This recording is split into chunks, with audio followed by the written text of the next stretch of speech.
कुल मिलाकर कहानी राजनीतिक नफे नुकसान की है। ये नहीं, सिंदूर का घमासान यही तय करेगा ना बिहार का परिणाम। इसलिए बिहार से ही सबसे ज्यादा जो सरेंडर की बात और झूठ बोल रहे हैं, ट्रंप क्यों नहीं बोलते, प्रधानमंत्री हम किसी भी कोने में छोड़ेंगे नहीं इन आतंकियों को, वो चेतावनी देते हैं, फिर आकर काराकाट में 30 तारीख को कहते हैं कि देखिए अभी तो तरकश में से एक तीर निकला है। ये तीर चलते रहेंगे ना चुनावी परिणाम आने तक। नहीं संदीप जी, जैसे राजीव जी ने कहा कि गैर जिम्मेदार, हमें लगता है कि देश में अगर कोई जिम्मेदार है सिर्फ भारतीय जनता पार्टी के लोग जिम्मेदार हैं, क्योंकि वो कोई जवाब देना चाहते हैं नहीं। अगर हम सवाल पूछे तो हम गैर जिम्मेदार हो गए, और ये बहुत अच्छा ट्रेंड इन्होंने निकाला है 2014 के बाद। मोदी जी से सवाल पूछिए, आप तो देशद्रोही हैं, आप तो देश विरोधी हैं। अगर आप अभी जैसे ये ना 1997 से आज तक ये कहते चले आए हैं कि जंगल राज जंगल राज जंगल राज। अब यही सवाल जब पूछ लिए राहुल गांधी जी, क्या आपने बिहार को कैपिटल बना दिया, तो ये क्या क्राइम कैपिटल बना दिया, तो ये कहते हैं कि ये तो बिहार विरोधी हैं, बिहार के खिलाफ है। अरे भाई 1997 में जिस घटना को आज आज भी कहते हो, वो घटना जानते हैं क्या था? वो घटना यह था कि पटना में जल जमाव हो चुका था, और हर साल होता है, आज भी होता है। उसमें कोर्ट ने समन किया म्युनिसिपल कॉर्पोरेशन को और उनके ऑफिसर्स को, डाटा कि ये सब क्या है, क्यों नहीं सही करवा रहे, जंगल राज बना रखे हो क्या? कभी कोर्ट ने लालू जी के खिलाफ, उनकी सरकार नहीं, वो के जनता खिलाफ भी और जानती है। देखिए कंचना, नहीं बोला था। अब इसमें रफू करना चाहोगे आप, लालू राज को कहेंगे कि जंगल राज नहीं था, शादी हो रही है घर में, वहां सारे शोरूम से गाड़ी उठा ली जाए, जो खुलेआम गुंडागर्दी सड़कों पर होती थी, वो बिहार वाकिफ है उससे। उन बातों पर आप पर्दादारी ना कीजिए। सुन लीजिए, पर्दा पर्दा पर्दा हम तब डालेंगे जब ऐसा कुछ होगा संदीप जी। और दूसरी बात कि अगर आप इतने समय से बिहार को जंगल राज जंगल राज जंगल राज कहते हो, तब बिहार का अपमान नहीं हो रहा था। अगर राहुल गांधी जी ने सेम बात कह दी कि आपने क्राइम कैपिटल बना दिया, हर रोज क्राइम होता है, हर जगह क्राइम होता है, तो बिहार का अपमान हो गया। तो ये जो आपने पैटर्न बना रखा है ना कि हम सरकार से सवाल पूछ ले तो हम देश विरोधी हो गए, और राहुल गांधी जी बिहार सरकार से सवाल पूछ ले तो बिहार विरोधी हो गए, इस पैटर्न को बंद करिए। नहीं है, पर ये महाराष्ट्र मैच फिक्सिंग यकायक कैसे याद आई राहुल गांधी को? बिहार में हथियार डाल रहे हैं क्या पहले से ही? ये हथियार डालने की बात है ही नहीं, ये तो सवाल है सीधा। और सिर्फ बिहार के लिए नहीं, आगे आने वाले जो चुनाव होंगे, यूपी में होंगे, अदर जगहों पर होंगे, सेम सवाल पूछा जाएगा। इलेक्शन कमीशन वही है कि आप जब आपका इन्फ्लेट हो जाता है वोटर रोल्स में नाम, और आप जब टर्न आउट नहीं बताते हो, और इलेक्शन कमिश्नर ऑफ इंडिया जब वहां से आप चीफ इलेक्शन कमिश्नर को हटा देते हो, तो बहुत सारे ऐसे सवाल है जिसमें ट्रांसपेरेंसी की कमी है। सवाल तो बिहार को लेकर भी है ना कंचना। एनडीए का तो सीट शेयरिंग का फॉर्मूला भी लगभग तय होता दिख रहा है, गठबंधन बिल्कुल इंटैक्ट है, आप तो साथ आने को तैयार नहीं। राहुल गांधी तेजस्वी साथ नहीं दिखते, कन्हैया कुमार अपना निकाल रहे हैं मार्च, कोई आरजेडी का नेता नहीं जाता। हो क्या रहा है? इंडिया में भय है क्या? नहीं नहीं संदीप जी, मैं आपको एक इन्फॉर्मेशन देना चाहती हूँ कि 15 दिन पहले हमारी एक कमेटी बनी है, हर कमेटी कि कौन मीडिया संभालेगा, कौन सोशल मीडिया संभालेगा, कौन ग्राउंड पे संभालेगा, कौन मैनिफेस्टो संभालेगा, और उसमें हर पार्टी के लोग हैं। ये कमेटी पूरी तरह से बन चुकी हुई है। और जहां तक सीट शेयरिंग की बात है, तो सीट शेयरिंग ना सूत्रों के हवाले से आपके पास नहीं आएगी, हमारे हवालों से आएगी, हमारे पार्टी के हवालों से आएगी। तो जहां तक बात इंटैक्ट और गठबंधन की है, तो इंटैक्ट सबसे ज्यादा अभी इंडिया गठबंधन, राहुल गांधी। ये कांग्रेस की रैली है, कांग्रेस भी तो अपने आप को मजबूत करेगी ना। पिछले बार का जवाब अभी तक दे रही कांग्रेस के, आखिर में क्यों कम सीटें आई, क्यों सरकार नहीं बन पाई? तो कांग्रेस की जिम्मेदारी, कांग्रेस के कंधों पे जिम्मेदारी इस बार ज्यादा है, और उसको अपने आप को प्रूव करना है और सरकार बनाने में मदद करनी है। अंतर कलह चल रही है क्या? वाम खेमा कह रहा है हमें दो 70, कोई और कह रहा है मुझे दो 70, सब अभी तो बंदरबांट चल रही है, खींचतान चल रही है, जोर आजमाइश हो रही है।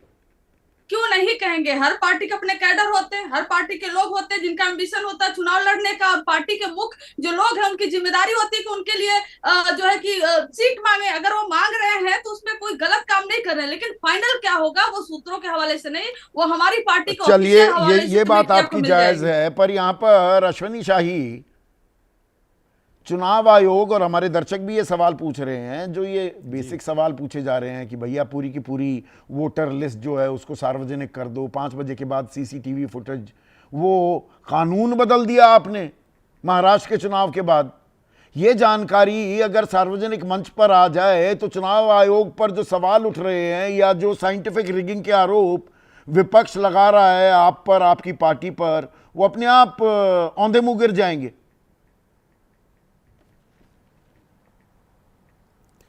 संदीप जी देखिए, विपक्ष आरोप लगा रहा है, विपक्ष का काम है आरोप लगाना, मगर मैं दो चार बातें कहना चाहूँगा कि राहुल गांधी जी चूंकि राजनीतिज्ञ हैं लेकिन अभी अपरिपक्व ही रहते हैं। अच्छा। उनको ये सब चीज़ें अपनी दादी से, छोटे थे तभी से किस्से के रूप में सुन लेना चाहिए कि किस तरीके से बिहार में बूथ लूटे जाते थे। 42 बार आप जो है कोर्ट गए और ईवीएम पर डांट सुनकर वापस आए, पेगासस पर डांट सुने, राफेल पर सुप्रीम कोर्ट से डांट सुने, अभी सावरकर पर डांट सुन के आ गए, और उसके बाद भी एक चादर ओढ़ लिया है कांग्रेसियों ने जिसको बेशर्मी की चादर कहेंगे। किस तरीके से टीएन शेषन साहब के पर कतरने का काम इन लोगों ने किया। राजीव जी ने काफी चीजें बताई कि सचिव की तरह चुनाव आयुक्त रखे जाते थे।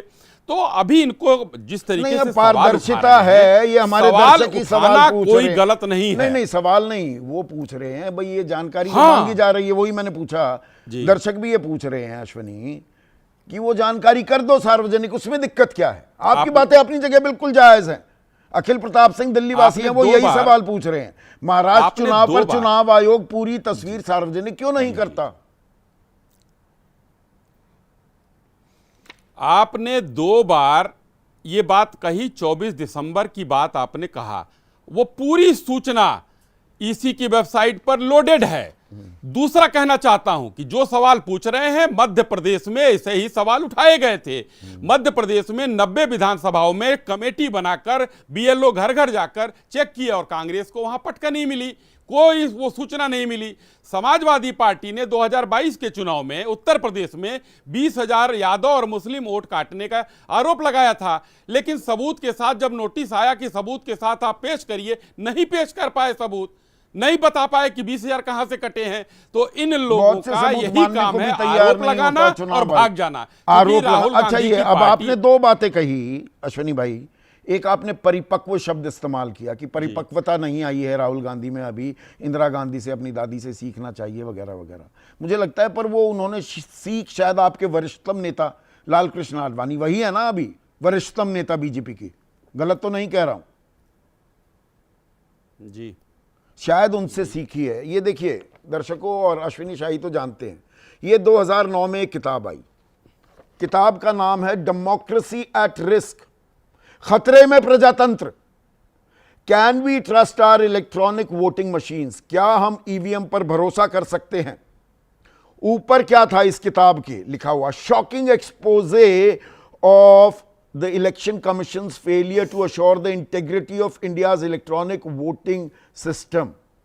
सनसनीखेज खुलासा चुनाव आयोग के की नाकामी का और ईवीएम का। लिखी किसने दर्शकों ये किताब, अश्विनी भाई तो जानते ही हैं, जीवीएल नरसिम्हा राव। प्रस्तावना इसका फॉरवर्ड किसने लिखा, लाल कृष्ण आडवाणी। और कहा कि जर्मनी जैसे विकसित मुल्क भी ईवीएम का इस्तेमाल क्यों नहीं करते भाई। तो या तो मैं मानूं कि 2009 में लाल कृष्ण आडवाणी में परिपक्वता की कमी थी।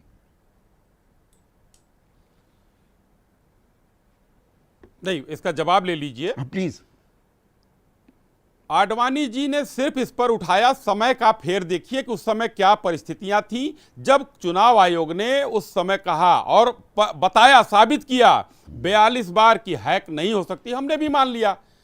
राहुल गांधी तो रोज कहते हैं, मैं कह रहा हूं ना, 5 बार तो सुप्रीम कोर्ट से डांट सुन चुके, और उत्तर प्रदेश में उनका कोई वोट बैंक नहीं है, बिहार में कुछ है नहीं, पिछलग्गू है आरजेडी के। तो क्या स्थितियां, कैसे आज चुनाव में हार मान चुके हैं वहां। और एक बात और मैं कहना चाहूंगा, जो सवाल उठा रहे हैं ऑपरेशन सिंदूर पर, एक छोटा सा मेरा सवाल है, जरा आप भी कर लीजिएगा। 26/11 के बाद क्या घटना हुई थी। हमने उरी, बालाकोट और पठानकोट के बाद तो घर में घुसकर मारा, पहलगाम में घर में घुसकर उड़ा दिया, लेकिन 26/11 के बाद इन्होंने 700 करोड़ रुपए क्यों दिए थे। सवाल तो ये बहुत करते हैं, कांग्रेसियों ने पाकिस्तान को 700 करोड़ रुपए क्यों दिए। बहुत सही ये सवाल परिपक्वता की कमी थी। अच्छा, तीसरा परिपक्वता आते हैं तो आज की सरकार की परिपक्वता का भी थोड़ा सा, अब आपने 26/11 का जिक्र किया, 26/11 के सारे आतंकिया तो मार लिए गए या पकड़ लिए गए। साहब गलत तो नहीं जानकारी दे रहा हूं, यहाँ 47 दिन हो लिए, नहीं एकदम सही है। 47 दिन हो गए, वो 4 आतंकी कहाँ खो गए? मिलेंगे वो आतंकी? पुलवामा के आज तक मिल पाए वो आतंकी? कि वो कौन 180 किलो आरडीएक्स लेकर हमारे 40 सीआरपीएफ के जवानों ने जो शहादत दी, उसका जिम्मेदार कौन था? वो आतंकी पकड़े गए कभी? एकदम संदीप जी बढ़िया सवाल है आपका, मगर मैं भी पूछना चाहता हूं। नहीं, सवाल का जवाब दीजिए, फिर पूछने लगे। बम ब्लास्ट, अब एक सवाल का जवाब, दूसरा सवाल नहीं, जवाब सुन लीजिए संदीप भाई, जवाब सुन लीजिए प्लीज। ये तो बताइए वो 4 आतंकी कहां चले गए? ना आपके शब्द मेरे मुंह में नहीं आ सकते। वो तो आएंगे नहीं, कहीं वो नहीं आपकी गया। मर्जी है। आतंकियों ने मैंने और आपने तो बम ब्लास्ट 4 आतंकी कहां चले गए? पुलवामा के आतंकी कहां चले गए? यूपीए की थी, क्या किया उन्होंने? नहीं ठीक है, एक सवाल का जवाब, दूसरा सवाल नहीं।